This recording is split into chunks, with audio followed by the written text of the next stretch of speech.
Physical refining செய்யப்பட்ட SKM Poorna rice brand oil. வணக்கம். செய்திச் சுருக்கம். அனைத்து அரசு பஸ்ஸிலும் ஃப்ரீ, முதல்வர் ஆலோசனை. தமிழக போக்குவரத்து துறையின் செயல்பாடுகள் குறித்து முதல்வர் விஜய் தலைமையில் தலைமை செயலகத்தில் ஆய்வுக் கூட்டம் நடந்தது. போக்குவரத்து துறையின் கீழ் இயங்கும் 8 அரசு போக்குவரத்து கழகங்கள் வாயிலாக 21,527 பஸ்கள் இயக்கப்படுகின்றன. இவற்றில் 2 கோடி பேர் பயணம் செய்கின்றனர். இவர்களில் 64% பேர் பெண்கள். இவர்கள் இலவசமாக பயணம் செய்யும் விபரத்தை முதல்வரிடம் அரசு போக்குவரத்து கழக அதிகாரிகள் எடுத்துரைத்தனர். அரசு போக்குவரத்து கழகங்களை மேம்படுத்தும் செயல் திட்டங்கள் குறித்தும் ஆலோசிக்கப்பட்டது.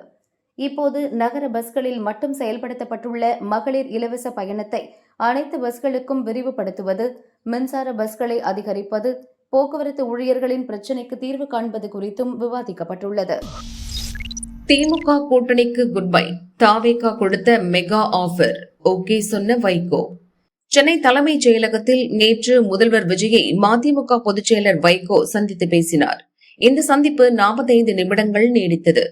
பின் வைகோ அளித்த பேட்டி, தாவேகா அரசு அமைந்த பின் கமிஷன் என்ற பேச்சுக்கே இடமில்லை, ஆரோக்கியமான நிர்வாகம் உள்ளது.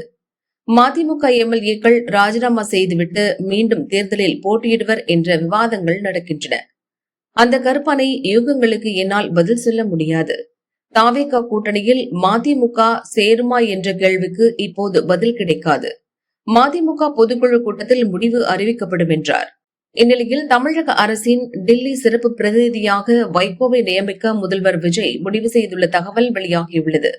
இதுகுறித்து மதிமுக வட்டாரங்கள் கூறியதாவது, திமுக கூட்டணியில் இருந்து மதிமுக வெளியேறுவது உறுதியாகிவிட்டது. பொதுக்குழுவுக்கு பின் உதயசூரியன் சின்னத்தில் வென்ற மதிமுக எம்எல்ஏக்கள் இருவரும் ராஜினாமா செய்வர்.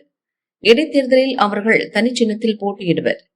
தமிழக கோரிக்கைகளை மத்திய அரசிடம் சேர்க்கவும், தமிழகத்திற்கான நிதியை பெறவும் தமிழக அரசின் டில்லி சிறப்பு பிரதிநிதியாக வைகோவை நியமிக்க முதல்வர் விஜய் முடிவு செய்துள்ளார். அமைச்சருக்கு இணையான அந்தஸ்து கொண்ட இந்த பதவி ஓராண்டு காலம்தான். எனினும் தாவேகா ஆட்சி இருக்கும் வரை நீடிக்கும் வாய்ப்பு உள்ளது என அந்த வட்டாரங்கள் கூறின. செந்தில் பாலாஜி ரிட்டர்ன், வேலுமணிக்கு செக், இபிஎஸ் மெகா பிளான். அதிமுக முன்னாள் அமைச்சர் வேலுமணிக்கு எதிராக திமுக முன்னாள் அமைச்சர் செந்தில் பாலாஜியை அதிமுகவுக்கு கொண்டுவர அதிமுக பொதுச்செயலர் பழனிசாமி காய் நகர்த்துவதாக தகவல் வெளியாகியுள்ளது. இது தொடர்பாக அதிமுக வட்டாரம் கூறியதாவது, பழனிசாமியிடம் இருந்து பிரிந்து தாவேகா அரசுக்கு ஆதரவளித்துவிட்டு மீண்டும் பழனிசாமியுடன் வேலுமணி இணைந்துவிட்டார். ஆனாலும் வேலுமணிக்கு டில்லி தொடர்புகள் உள்ளதோடு கவுண்டர் சமுதாய செல்வாக்கு இருப்பதால் தன்னை வீழ்த்தி விடுவார் என பழனிசாமி அஞ்சுகிறார்.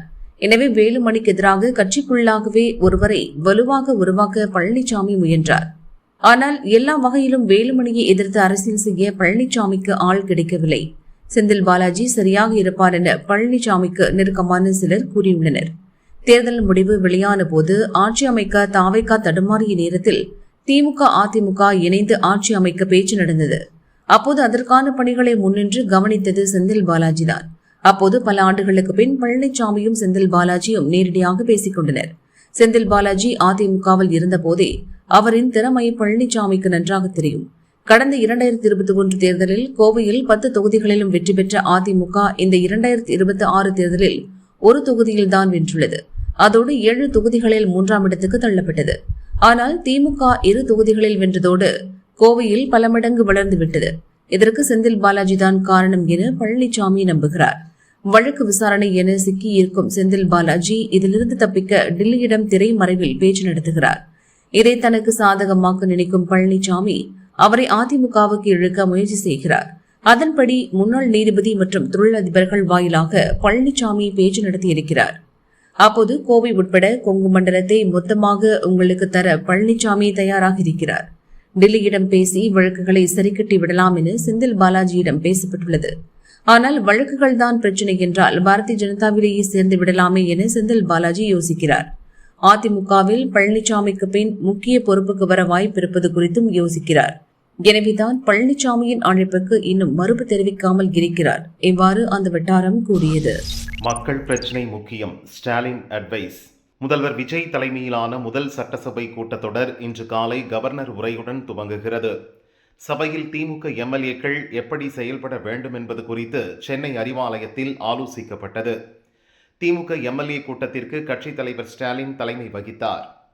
கூட்டத்தில் பேசிய ஸ்டாலின், பிரதான கட்சியாக திமுக செயலாற்ற வேண்டும், சட்டசபையில் மக்கள் பிரச்சினைக்கு முன்னுரிமை கொடுத்து சரியான வாதங்களை முன்வைத்து கேள்வி எழுப்ப வேண்டும், சட்டசபை கூட்டத்தில் முழுமையாக 100% பங்கேற்க வேண்டும், ஆட்சியில் இருந்தாலும் இல்லாவிட்டாலும் திமுகவினர் மக்கள் பிரச்சினைக்கு ஓடி வருவர் என்ற நிலைப்பாடு வர வேண்டும் என ஸ்டாலின் பேசியுள்ளார்.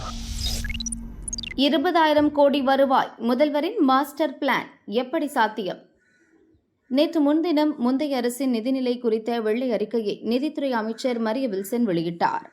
பொதுத்துறை நிறுவனங்களின் கடன்களையும் சேர்த்து அரசுக்கு 13.18 லட்சம் கோடி கடன் இருப்பதாக தெரிவிக்கப்பட்டது.